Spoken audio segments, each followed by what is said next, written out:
manni amantaa musliimaa barnoota shamarranii akkamitti ilaalayu? Man amantaan islaamaa dubartootaaf sadarkaan inni kenne baay'ee olaanaadha, baay'ee guddaadha. Baay'ee isaa jechuudha. Quraana keessatti buufataaleen baay'een maqaa dubartootaatiin kan isaan mogga'antu jira. Mirga dubartii qodaa amma gubbaatti tokko lama sadii jedhee kan itti akeekee miti kan inni tokko lama sadii jedhee ibsee lafa kaayee baay'ee isaa jira. San keessaa tokko mirga barachuu isaaniiti. Dirqama godhe. Dhiirri musliimaas dubartiin musliimaa barachuun dirqama jedhee dirqama godhe. Maaliif? Quraanni awwala Nabi Muhammad irratti bu'ee waan maaliiti? Waan barumsaati. Iqra dubbisiidha, baradhuudha. Kana irratti immoo dhiira dubartii wanti addaan foofu hin jiru.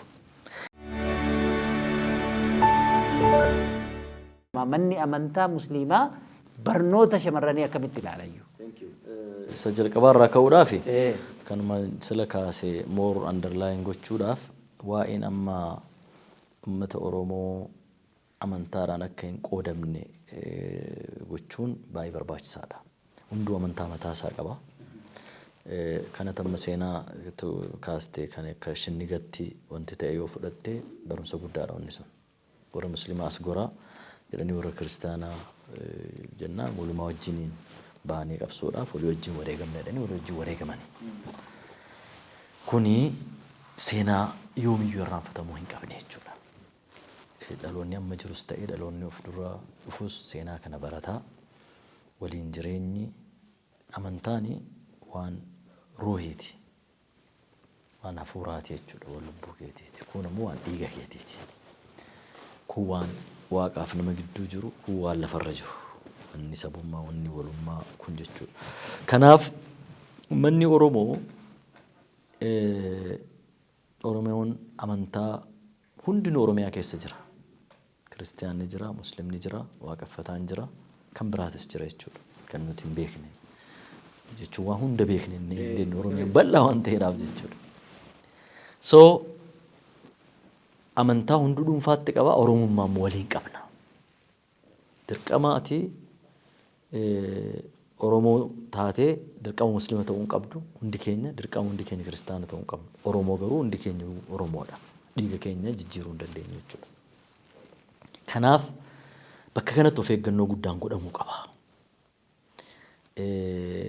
Gaafa kana jennu immoo amantaan yeroo hundumayyuu waan nu walitti nu fidu, waan nu walitti nu cunqessu, waan walitti nu kunuunsu ta'uu qaba malee tuulii yookaan meeshaa ittiin walitti buunu, wal jibbaa, wal faallessuu, wal dhiibuu ta'uu hin qabu amantaan. Maaliif amantaan kamiyyuu jaalala labsa, nageenya labsa, obbolummaa ilma namaa labsa. Miti addunyaa kanatti amantaan bar wanti amantaa jedhamu kuni egaa praaktisii irratti namni akkaataa hubannoo isaatii fi akkaataa cimina amantaa isaatiin walaa dhabu malee amantaan hunduu kana kan inni promote godhu jechuudha. Kanaaf akkuma reefu jenne waa'een amantaa gaafa ka'u kana cimsinee abbootiin amantaas hordoftoota isaanii kana barsiisuu. Amantaan jibbaa ilma namaan barsiisu, jibbaa sabaan barsiisu, jibbaa amantaa tokkoo hin barsiisu. Yoo faallaa amantaa saniyyuu ta'e kan isaa karaa inni itti caalu wanta kanaan kun sirriidha malee kun irratti ka'ee kun habadu kun lafarraa dhabamu hin jedhu. Kun haala kanaatiin hubatamuu qaba jechuudha. Inni kan biraa mootummaanii fi amantaanis immoo akkuma reefu kaasne walii wajjin biyya tokko keessatti hamma jiranutti wal hubatanii deemuun barbaachisaadha. Maaliif? Nageenyi biyya tokkoo kan inni mirkanaa'u poolisiidhaan yookaan immoo hidhataadhaan meeshaa waraanaa qaama hidhate qofaanii miti. Gahee mataa isaa qaba. Waan silaa mootummaan wattaaddara meeqa dhaabee tasgabbeessuu hin dandeenye qeesiin tokko yookaan sheekiin tokko yookaan paastariin tokko uummata dura dhaabbatee afaan inni beekuun waan inni amanuun rabbiin sodaadhaa dhaabbadhaa yoo inni dhaabbachuu danda'a namni jechuudha. Kun immoo practically waan naannoo garagaraatti yeroo baay'ee waan argaa turre waan ta'eedhaaf jechuudha. Practically kana agarree jirra nuti. Kanaaf wanta kana mootummaan utuu amantaa irratti dhiibbaan geessin amantaan mootummaa irratti dhiibbaan geessin duudhaadha. Amantaan biyya kana keessatti miti qabeenya biyya kanaati. Waan jaarraa dheeraa keessa dhufne waan har'a boorratti har'aaf kaleessatti dhufne miti.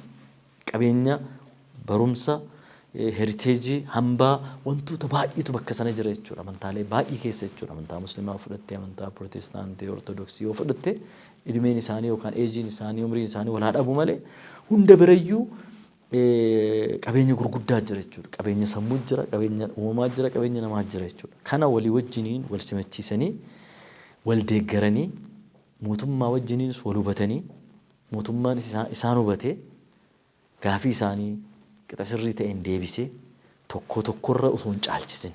Kun jala sararamee kan hubatamuu qabu mootummaan kun mootummaa seekulaar ta'uu qaba.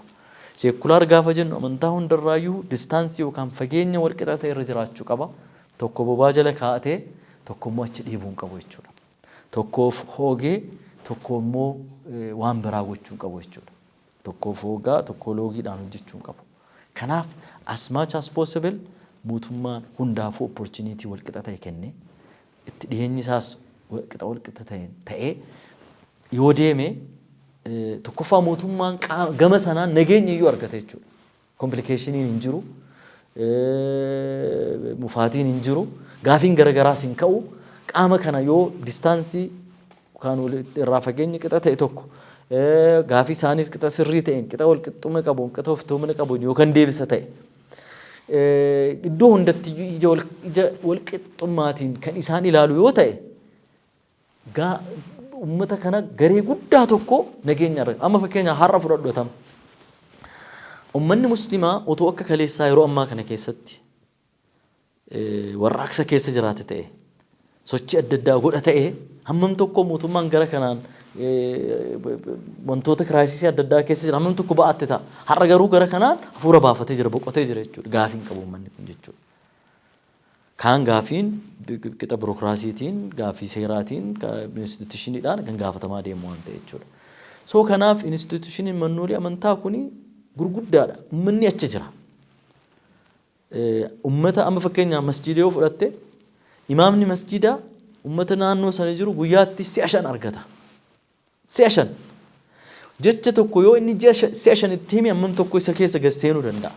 Sirrii isa ta'u dogongoras yoo dogongoras itti qicee dogongoras sun hammam tokko gasseena waan sirrii ta'es yoo itti qicee hammam wanti sirrii sun moor keessa gasseena jechuudha. Kanaaf isaanis qaamni instituushiniin amantaalee kunis gahuu qabu dandeettii hooggansaa beekumsaan uummata birattis immoo fudhatamiinsa qabaachuudhaanis gahumsa argachuu qabu jechuudha. Kun gara kanaan akkasitti ilaalamuu qaba. Gara biraatiin amantaaleen hordoftoota isaanii kana geessuu irratti wanti ati dhuma irratti kaaste tokko jira. Fakkeenyaaf shamarraniin wal qabatee wanti qabu jechuudha. An akka hayyuu muslimaa tokkootti yoo na gaafatte amantaan islaamaa dubartootaaf sadarkaan inni kenne baay'ee olaanaadha, baay'ee guddaadha. Baay'ee isaa jechuudha. Quraana keessatti buufataaleen baay'een maqaa dubartootaatiin kan isaan mogga'antu jira. Mirga dubartii qodaa amma gubbaatti 1 2 3 jedhee kan itti akeekee miti kan inni 1 2 3 jedhee ibsee lafa kaayee baay'ee isaa jira. San keessaa tokko mirga barachuu isaaniiti. Dirqama godhe. Dhiirri muslimaas dubartiin muslimaa barachuun dirqama jedhee dirqama godhe. Maaliif? Quraanni awwala Nabi Muhammad irratti bu'ee waan maaliiti? Waan barumsaati. Iqra dubbisiidha, baradhuudha. Kana irratti immoo dhiira dubartii wanti addaan foofu hin jiru. Seenaa islaamaa keessatti yoo fudhanne hadiisa nabiyyi keenya alayhi salaatu wassalaam irraa ummataaf dabarsuu keessatti tokkoffaan nama Abu Hurayraa jedhamu lammaffaan haadha manaa nabiyyi keenya Aishaa jedhamte dubartiidha jechuudha. Sadarkaa kana yeroo jalqabaatiif ministeera faayinaansii kan trade ministeerii kan Umar ibn Khattaab godhe eenyu dubartii godhe jechuudha. Caasaa mootummaa ijaaruu keessatti iyyuu gahee guddaa isaan qaban kana ture. Nabiyyiin keenya yeroo murtiilee gurguddaa dabarsan keessatti dubartii irraa yaada fudhatanii yaada sanaan yeroo isaan murtii dabarsanii walitti bu'iinsa garaa garaa irraa hordoftoota isaanii yeroo isaan itti baraarantu jira jechuudha.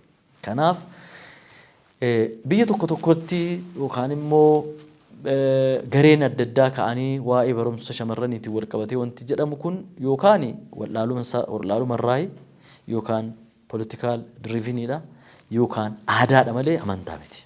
Amantaan Islaamaa dubartiin barachuu baay'ee dirqisiisa. Yoo dubartii barsiisteedha akka waan jenereeshinii dhaloota tokko guutuu akka waan barsiisteetidha. Maaliif isiin haadha, isiin haadha manaati, isiin obboleettiidha. Sigalee kanaaf qaama kana hundatu isii kanatti marsee jira jechuudha. Yoo isiin hin baranne ijoollee isii akkamitti barsiisti? Abbaa manaa isii wajjin akkamitti jiraatti? Abbaa isii wajjin akkamitti jiraatti? Obboleessi isii wajjin akkamitti jiraatti? Hawaasa isii naannoo isii jiru wajjin akkamitti jiraatti? Communicationin dubartiin qabduuf dhiirri qabu wal qixa miti jechuudha. Kan dubartiitu baay'ee bal'aadha. Influensiin dhiibbaan isiin qabdu baay'ee bal'aa waan ta'eef jechuudha. Kanaafuu naannoo keenya naannoo Oromiyaa fudhattee waa lama sadiin barumsi shamarran barumsaan boodattafanii jiran. Tokko aadaan naannoo keenya tokko adoonnoo naannoo keessan yoo jiraatan beeku malee dubartiin barattee eessa geessi waan jedhamu tokko jira. Yoo barattee hin jal'atti mataa jabaatti fa'aa akkasii jira. Kun amantaa miti aadaadha kun. Kun aadaadha. Lammaffata immoo hanqinni infraastiraakcharii illeen dubartoota keenya shamarran keenya akkasiin hin baranne godhee jira. Maaliif manni barumsaa fakkeenyaaf elementarii barattee haayiskuulii hin dhaqxu. Manarraa fagaata. Maaliif manni barumsaa naannoo sana hin jiru sa'aatii 2-3 bosona qaxxaamurtee deemuu jira. Sanumaa wajjiniin rakkoo adda addaa butiitu jira, gudeeddaatu jira, wantoota adda addaa sababa kanaan naannoo adda addaa ammumayyuu yoo amma proportion isaa fudhatte still walirraa fagoodha. Akka biyyaatti walirraa fagoodha, akka Oromiyaattis walirraa fagoodha. Walirraa fagoodha jechuudha. Yoo amma akka amantaattis yoo dhufte uummanni musliimaa har'allee boodattafaadha barumsaan. Sadarkaa waan garaagaraatiin fakkeenya akkuma amma inni kana waa'ee manni barumsaa naannoo irraa fagaachuutiin ta'uu danda'a. Ilaalchi sun ammayyuu uummata keenya keessa maqumaaf namootumayyuu amantaa hoogganan jedhamu birattiyyuu discouraging wantooti ta'an jiraachuu irraa ta'uu danda'a. Aadaa naannoo sanaa kan akkuma jenne uummata Oromoo naannoo biraa jiru kan hunda jiru kanarraa kan ka'een still rakkoon akkanaa kun jira jechuudha. Kanaafuu manoonni amantaa kan Islaamaas ta'e kan biraa rakkoo akkanaa kana guddachuu hin dandeenye. Biyya kana keessatti yoo dubartii hin barsiisne taane shamarran yoo hin barsiisne taane uummata keenya baadiyyaa yoo hin barsiisne taane guddinni keenya guddina faallaadha. Guddina bor walitti deebi'ee wal nyaatu diina walitti ta'u malee guddina wal simatee deemuu miti jechuudha. Naannoo tokko qofa naannoo magaalaa qofa yoo guddistee naannoon baadiyyaa hiyyoommate guddinni kun proportionaalee miti. Guddinni kun rakkoo mataa isaa ta'e uuma yeroo tokko booda.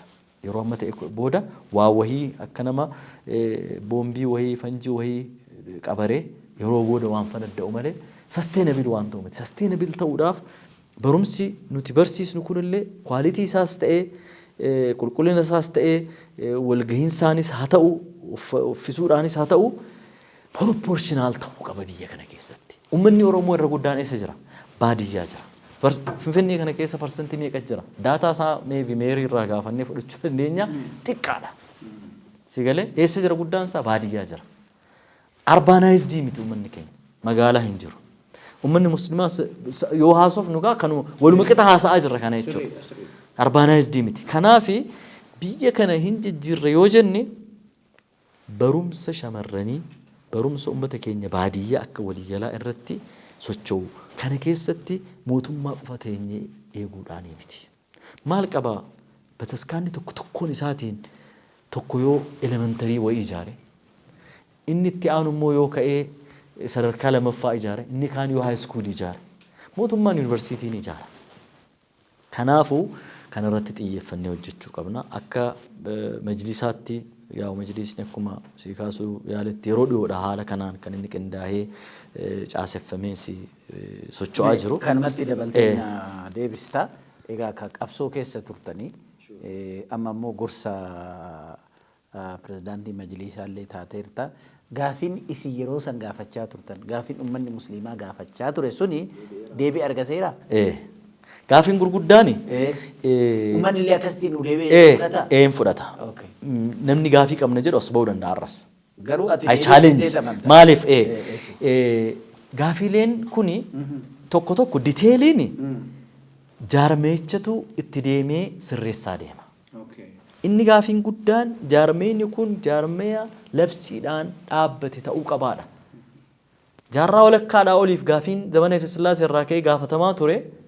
Proclamationiidhaan labsiidhaan nuuf dhaabbatudha. Inni ji'oo ture jaarmeenyi kun. For the first time mootummaa kana keessatti manni marii bakka bu'oota uummataa labsiidhaan majlisa kana dhaabe. Kun gaafii guddaadha. Gaafa qaamni kun kanaan dhaabatee qaamni cimaan kana hooggane gaafiileen biraa uummanni kaasu isatu abbaa ta'ee gaafata jechuudha. Ambaasaadar uummata kanaati.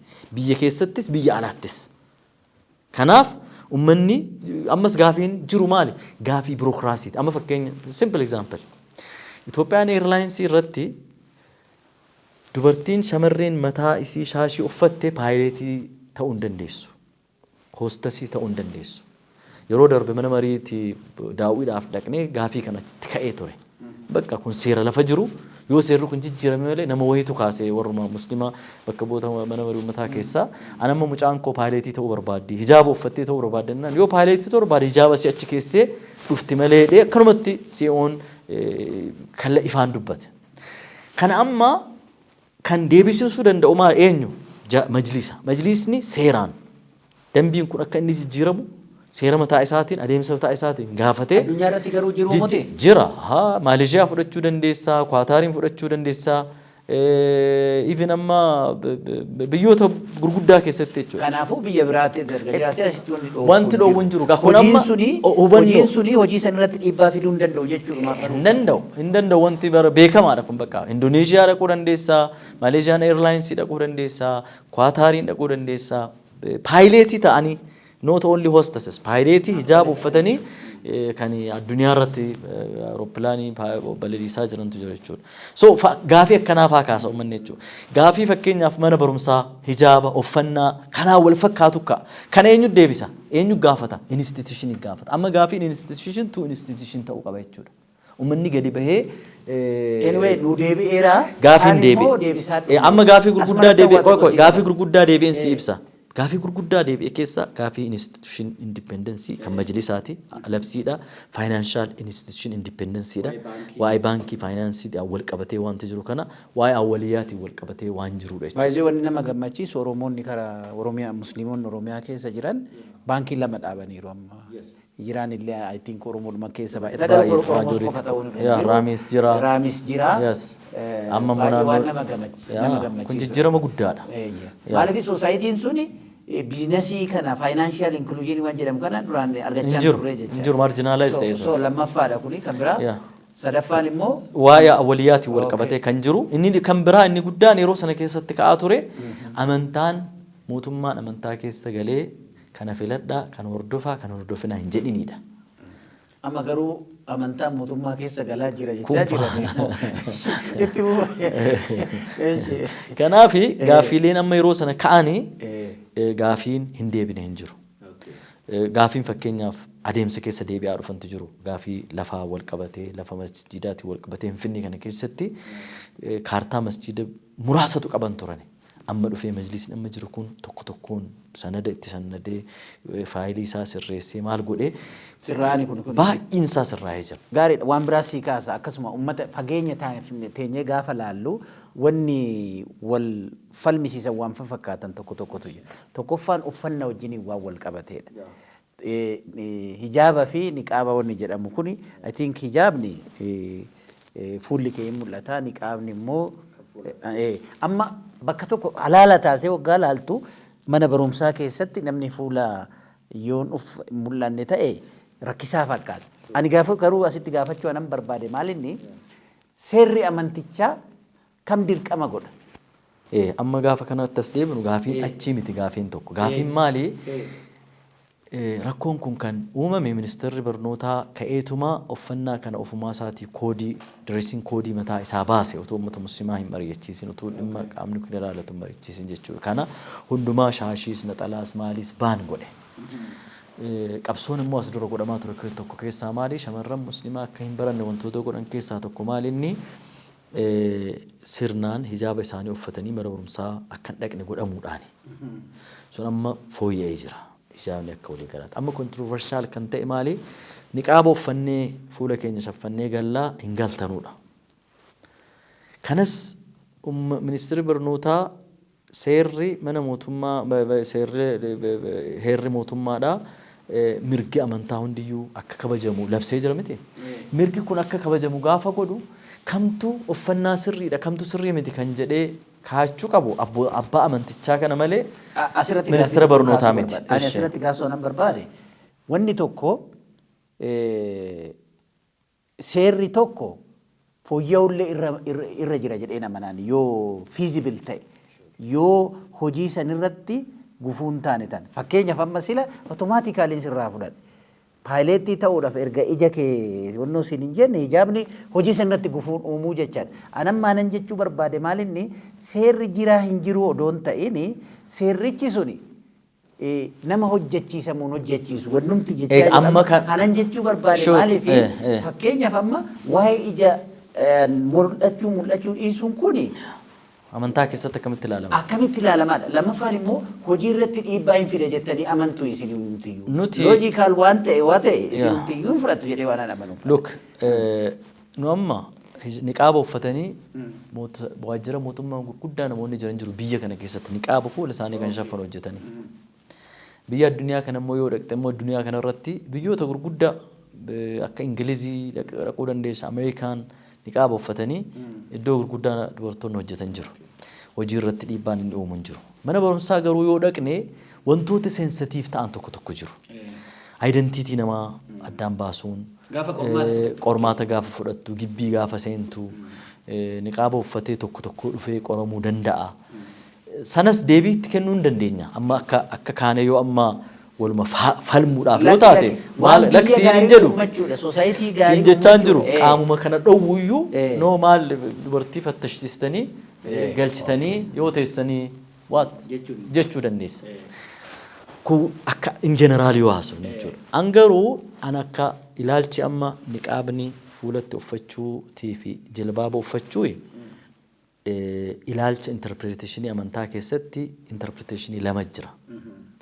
Tokko niqaaba dubartiin fuulatti uffachuun dirqama waajiba warri jedhu jira. Garee namni ta'e tokko jechuudha. Warri kaan immoo dubartiin rifeensa mataa isii irraa hamma miilla isiitti yoo shaffante harki isiitii fi fuulli isii yoo mul'ate rakkoo hin qabu warri jedhu jira. An kanan deeggara. Sigala. Sunis an sanas respecting godha. Sigale nan kabaja. Ilaalcha sana interpretation sun durumarraa kaasee recognized ta'ee namoota scholar ta'an namoota gurguddaatu waan garee sana keessas jira waan ta'edha. Ana immoo convince kan na godhu gareen kun evidence inni kaa'atee interpretation inni kaa'ateetu ana convince kan na godhu isa kana waan ta'eef isa kanan deeggaraan. When you come to school yoo gara barumsaatti dhufne garuu mee maaltu nuuf at least win ta'a middle way. At least wanti kun controversy dha nu biratti iyyuu dirqama moo dirqama mitiin jira waan ta'eef qaama biraati wajjin kan walitti nu araarsu immoo isa kam yoo jenne an otoo kootii dubartoonni niqaaba dhiisanii ijoolleen shamarran jilbaaba uffatanii barumsa isaanii itti fufanii gaafa yookaan barumsa isaanii iddoo isaan geesse gahan sana uffachuu danda'u.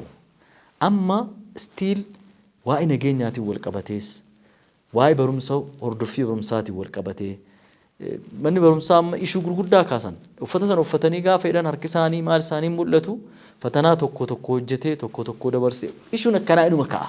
Somehow iddoo tokkotti loojikaalii ilaaltee wantati accept gootu hin jira jechuudha. Kanaaf akka amantaatti niqaabni kan fuulatti guutuu uffachuu kuni warri dirqama jedhu jira warri dirqama miti jedhu jira. Eega kana ta'e egaa nummoo sardi paartii wajjiniidhaa waan kana irratti negosheet godhaa jirra waan ta'eedhaaf maaliif kan giddu galeessa kana qabanne ijoollee kana barumsatti hin deebisne kan jedhu yaada qabaa. Iddoo tokkotti immoo jilbaabu monti jedhame kun iyyuu hin ta'u jedhee warruma jilbaaba kana gandan itti dhaladhe ganda kamisee jedhamtu lubbaa booraa keessatti jilbaaba ijoollee irraa guuranii ulaa irratti qorqorroo wayii akkanatti ijaaranii achitti fannisiisanii kan fuulan dhoksine baay'isoo isumayyuu godhanii shaashii qofa hidhattanii hijaaba qofa hidhattanii deemtu jedhanii ennaan qabsoo guddaadhaan sanamma yeroo gabaabaa keessatti kan jijjiiree jira jechuudha. Kanatu jira. Kanaaf uummanni muslimaa iddoo tokkotti wantoota compromise godhamuu qaban gara amantaa keessatti waan compromise hin godhamne jira.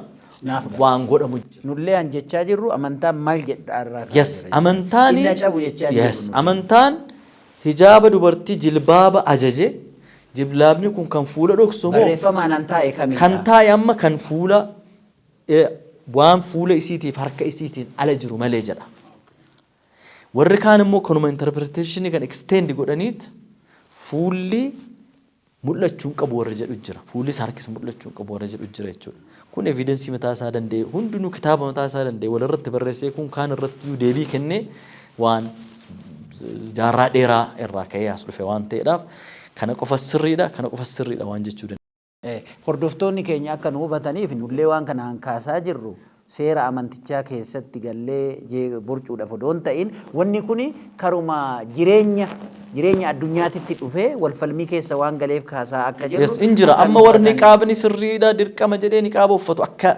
biyyaatti jedhu jira akka aadaatti warra jedhu jira warra akka amantaatti jedhu jira yoo garuu amantaatti deebisnee teenyee wal madaalle anaaf namoota na fakkaatan kan convince godhu kan fuulaa nu garuu kana keessa hangalleef maalni mana barumsaa keessatti gaafiin kun dhufee ijoollee obboleewwan keenya mana barumsarraa ari'aa waan jiruuf wanni kun furmaata argatee ijoolleen mana barumsaatti deebi'uutu irra jiraadha wanni kun jechaa jirru. Wanni kun immoo oggaa ta'u beekumsarraa ka'ee beekumsa kaman beekan beekumsuma barumsaan jedhamullee han beekan beekumsa amantaa sanillee warra beekan wajjin yoo mari'atame gaarii ta'a jennee waan kana keessa galaa jira. Waan kana irratti ministeera barnootaati wajjiniin isaasofnee jirra. Anis ishuu kana mana miriitti kaasee jira. Guyyaa har'aa kana naannuma Guraagee kana keessatti iddoo garagarii keessatti ijoollee mana barumsaa irraa har'a hammaayyuu waggaa tokko guutuu guramanii sababa niqaabaatiin barataa hin jirre jiru.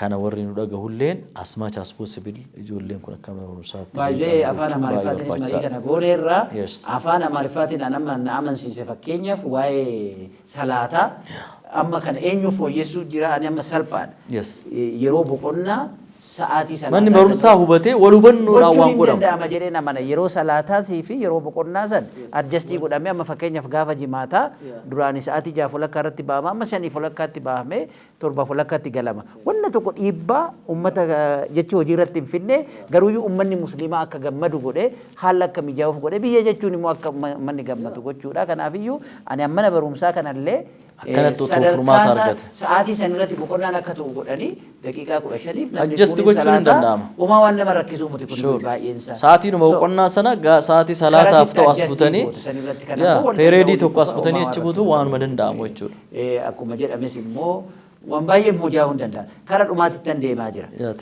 Aadaa fi amantaan walitti dhufeenyi isaa maaliin? Gaafii bareedaadha. Amma yeroo gidduu kana ndawme amantaadhaan wal qabatee social media irratti falmii garagaraatu adeemaan agarra. Ani asirrattis bu'uura wantoota principleedha kanan sitti himu kan inni daawwattoonni keenyas yookaan immoo dhaggeeffattoonni keenyas akka hubatan kan hin barbaadu. Amantaan Islaamaa amantaa guutuudha. Quraanaaf hadiisni wanti hundinuu ifa galee lafa taa'ee jira. Dhumatee jira wanti har'a irraa hir'isanu itti dabalanu hin jiru jechuudha. Kana keessatti do's and do nots wanti godhamuuf wanti hin godhamnes halaala haraama wanti ta'es ifa ta'ee jira jechuudha. Kanarraan kan hafe amantaa Islaamaa aadaa bifa lamaan ilaala. Tokko aadaa amantaadhaa wajjin walitti bu'u kan mormamu kan hin deeggaramne kan hojjetamuu hin qabne aadaa amantaadhaan walitti bu'u jechuudha. Aadaan inni lammaffaan immoo aadaa amantaadhaan walitti hin buune kan kabajamu kan kunuunfamuu qabu kan namni sabni tokko naannoon tokko ittiin beekamu akka kabajamu kan godhamudha jechuudha. Kanaaf aadaalee amma amantaan Islaamaa wantoota baay'ee aadaadhaaf dhiisa. Fuudhaaf heeruma keessatti wantoota muraasa kan inni seera kaayee fi kana godhaa kan biraa aadaatti dhiise. Sigala wantoota baay'ee bittaa gurgurtaa keessatti safaran hir'isinaa kana godhaadha malee kana gurguraa kana gurgurinaa kana bitaa kana bitinaa wanti inni jedhu hin jiru. Aadaa uummataatti dhiifama. Uffannaa yoo fudhatte aadaa uummataatti dhiifama. Aadaa uffannaa dubartii akkama jenne kana fuula isii harka isii kan mul'isuun ala bifi isaa maal ta'uu qaba? Gurraacha ta'uu qaba, adii ta'uu qaba, diimaa ta'uu qaba wanti aadaa akka naannoo uummata sanaatti uffatame jechuudha. akkaataa waliin jireenyaa aadaadhaaf dhiifame. Waan amma dhaqee amantaadhaan walitti hin buunetti waan ta'etti jechuudha. Amantaa musliimaa fi kiristaana gidduu waliin jireenya yoo fudhatte aadaadhaaf dhiifame.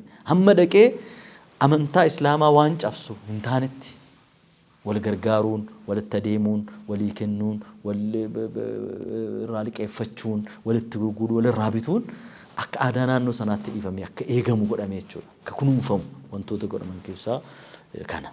Kanaaf akka Oromootti nuti Oromoon Muslimaa aadaa qaba. Oromoon Muslimaa akka waliigalaatti Oromoon aadaa qaba. Oromoon Muslimaas kanarraa adda miti jechuudha. Garuu aadaaleen kun fakkeenyaaf Oromoo Muslimni dhagaa gabbaruun, laga gabbaruun, muka dhadhaa dibuun, lagatti dhaqanii dhiiga qalanii dhangalaasuun wantoota adda addaa wantoota amantaa doogmaatii wanta ta'an waan amantaa wajjin walitti bu'anudha kun. Gurraacha amma jira amma amantaa kan hin taanes akka xunqolaa yookaan immoo warri amma waa himaa jedhanii wantoota adda addaa godhan kun jira miti kun hundinuu faallaa amantaa islaamaati fakkeenyaaf jechuudha. Naannoo tokko tokkotti garuu amma fakkeenyaaf aadaa ta'uu mala wanti kun amma amantaa islaamaatiin dhoowwamaadha. Kanaaf amantaa yoo dhaqee aadaadhaan walitti hin buune hin kabajama hin kunuunfama aadaadhaan amantaadhaan walitti bu'ee rabbii walitti nama buusa taa'ee jennaan shirkii waan jedhamu jira fakkeenyaaf amantaa islaamaa keessa shirkii jechuun waan rabbi qofaaf godhamuu qabu yoo namaaf goote yoo dhagaaf goote yoo lagaaf goote shirkiidha. Shirkiin immoo yakka guddaadha amantaa islaamaa keessatti jechuudha. Rabbiif qofa ati amma fakkeenyaaf harka kee ol qabdee yaa rabbi akkana naa godhe jechuu qofa kan sirraa eegamu. As teessee garuu yaa abalu yaa sheeka abalu yaa beekaa abalu yookaan kan lubbuun jiru yookaan kan du'e ta'uu mala. Naa qaqqabi waan akkana naa godhe yoo itti shirkiidha kun hin ta'u. Sigalee jinnii yoo teessee kadhatte tam malaa'ikaa as teessee yoo kadhatte shirkiidha hin ta'u. Nabiyyii teessee kadhachuu hin dandeessu amantaa islaamaa keessatti. Nabiyyi Muhammad amma hin hordofnaa hin kabajan hin jaallanna miti. Yaa Nabiyyi Muhammad mucaa koo kana naa fayyisuu yoo ta'e tam amantaa islaamaa keessaa baateerta. Asuma irratti garuu waanuma tokko akka na hubatuuf amma fakkeenyaaf kiristaana ortodoksii biratti rabbi kadhachuudhaaf yeroo baay'ee mana amantaa dhaquun wannoon han musliimaa garuu waan kadhattu san rabbi ta'uutu irra jira malee bakkuma fe'etti yoo kadhatte rakkina so ani anan jechuu barbaade namni tokko amma Oromoo bira dhaquudhaaf dirree irreessaa dhaqee achitti gaafa salaata isaa rabbi isaatiif hoo salaate maal amma fakkeenyaaf bushooftuu dhaqee Oromoota kaan wajjiniin ooluudhaaf anan aman wanni tokko maal inni dhaqee namni musliimaa tokko Allah isaa kadhachuutu irra jira malee waan biraa kadhachuutu irra jira jedheen amanu surmayyuu ani ortodoksitis an protestantis Yesuus waan akkasii kadha nu immoo waaqa jennaa jechaadha warri even amma waaqa gaafa jennu nu Yesuusis Allahs jenneetu fudhanna san keessan galu anan jechuu barbaade maal inni Oromoon tokko Oromoo wajjiniin ooluudhaaf amma irreechi amma maal ta'eef bal'ateera jedhee tanna akkuma atuu jetti wanni fudhattu maal inni dhaqee achitti salaata isaa eegee reessa obboleewwan isaa wajjiniin oolee gaafa salaanni isaa ga'u garuu dirree san irratti rabbi isaa Allah isaa hoo kadhate rakkina qabaayee jechuu kiyyaani. Hanan jechuu barbaade maal inni aadan hin guddata jedhee nama naani. Sirriidha ka'umsi irreechaa maal inni hojjettee achirraa ka'a.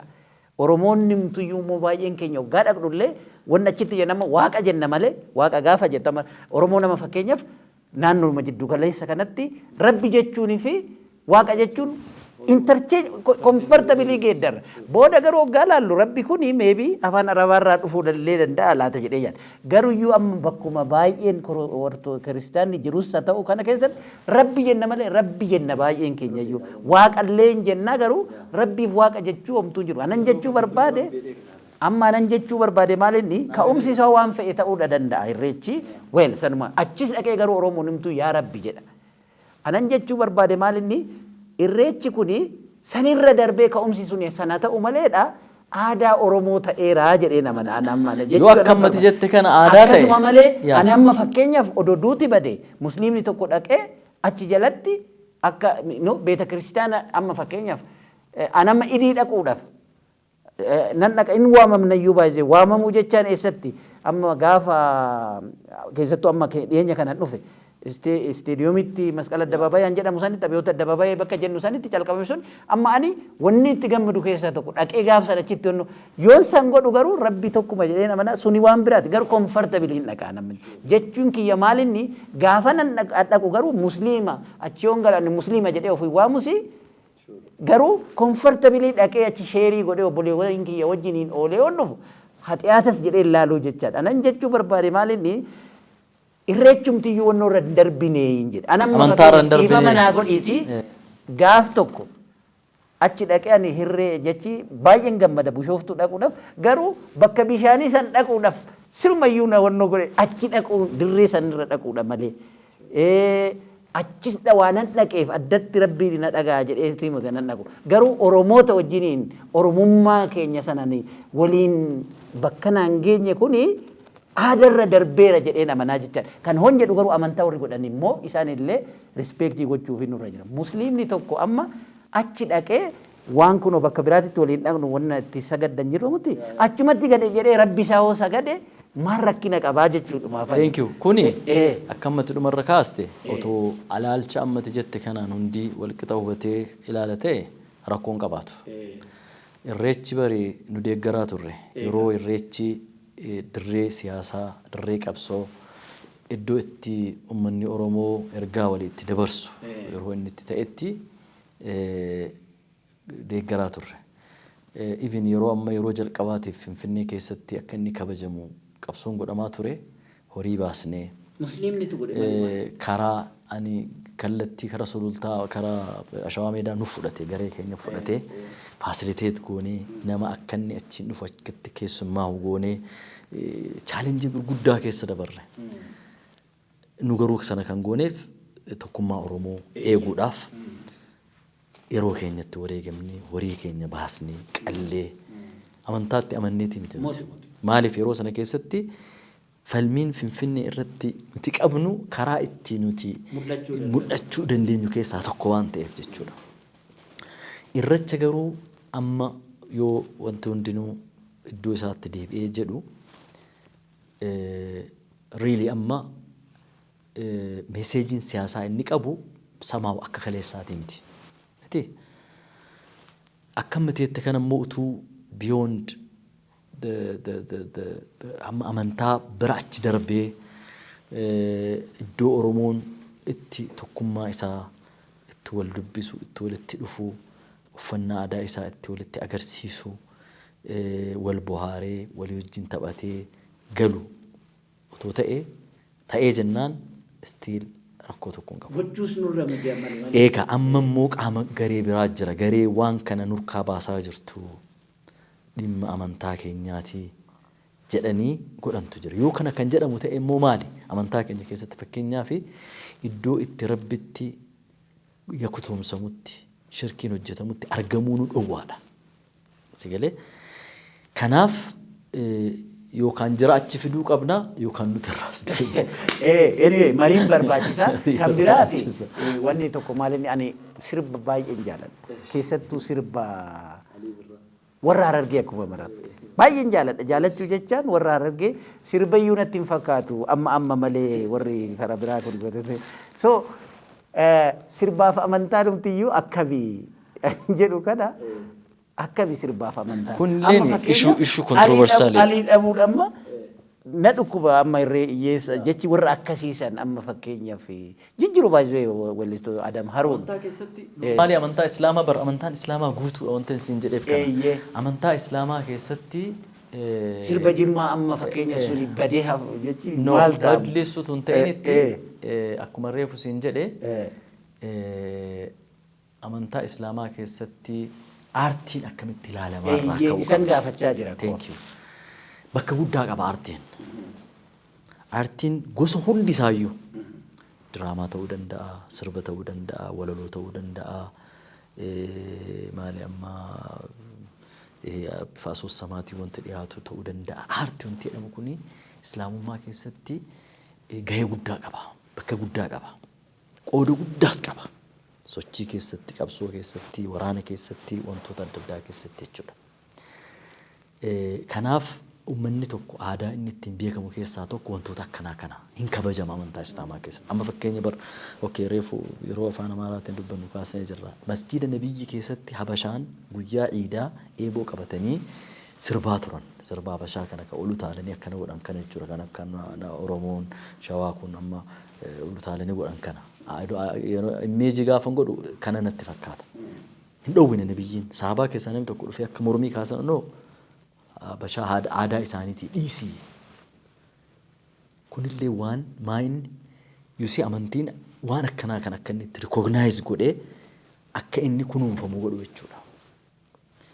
Kanaafi sirba in general otoo hin ta'initti wanta sagaagalummaatti hin kaasne wanta moraalii immoraal wanta hin taane wanta haraama waan rabbi jibbuuf keessaa hin qabne yoo ta'e shari'aan islaamaa bootaa iddoo qabaaf kanaaf jechuudha. Iddoo qabaaf. Walumatti qabnee sirbi haraama hin jennu. Aartiin haraama hin jennu walumatti qabnee. Walaluun haraama hin jennu. Keessaa selectively waan ergaa qabu, waan hamilee kaasu, seenaa nama barsiisu,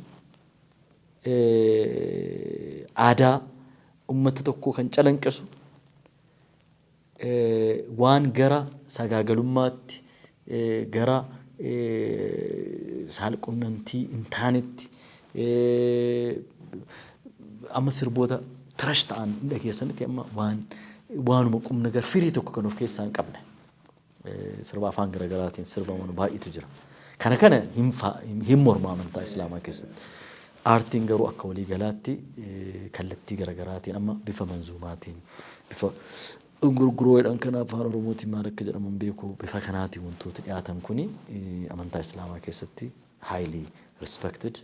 They have their own place bakka guddaa qaban jechuudha jirru kun. Baay'ee gaariidha.